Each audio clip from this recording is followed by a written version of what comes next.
Ya keçməzdən əvvəl kanala abunə olmağı və videomu bəyənməyi unutmayın. Ölkə başçısı tərəfindən 23 dekabr 2024-cü ildə imzalanan sərəncamla Nazirlər Kabinetinə sosial müavinətlərin və təqaüdlərin artırılması ilə bağlı təkliflərin hazırlanması üçün 3 ay vaxt müəyyənləşdirilib. Həmin müddət martın sonunda başa çatıb. Bəs görəsən sosial müavinət və təqaüdlər nə vaxt artırılacaq? Sfera AZ xəbər verir ki, Milli Məclisin İqtisadi Siyasət, Sənaye və Sahibkarlıq Komitəsinin sədr müavini deputat Azərbadamov unikal AZ açıqlamasında bildirib ki, bu il yeni sosial paketin icra olunacağı ilə bağlı ötən ilin sonunda məlumat verilmişdi.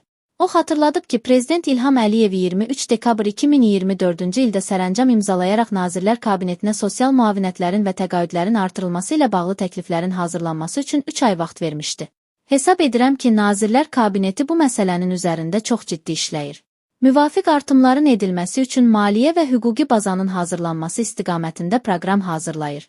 Bu baxımdan artımlarla bağlı icraatın yaxın zamanlarda başlayacağını düşünürəm. Dövlətimiz sosial siyasəti günü-gündən dərinləşdirir. İcra olunmuş 5 sosial paket 8 milyard manat maliyyə tutumu ilə 4 milyon nəfərin sosial rifahının yaxşılaşmasına müsbət təsir göstərib.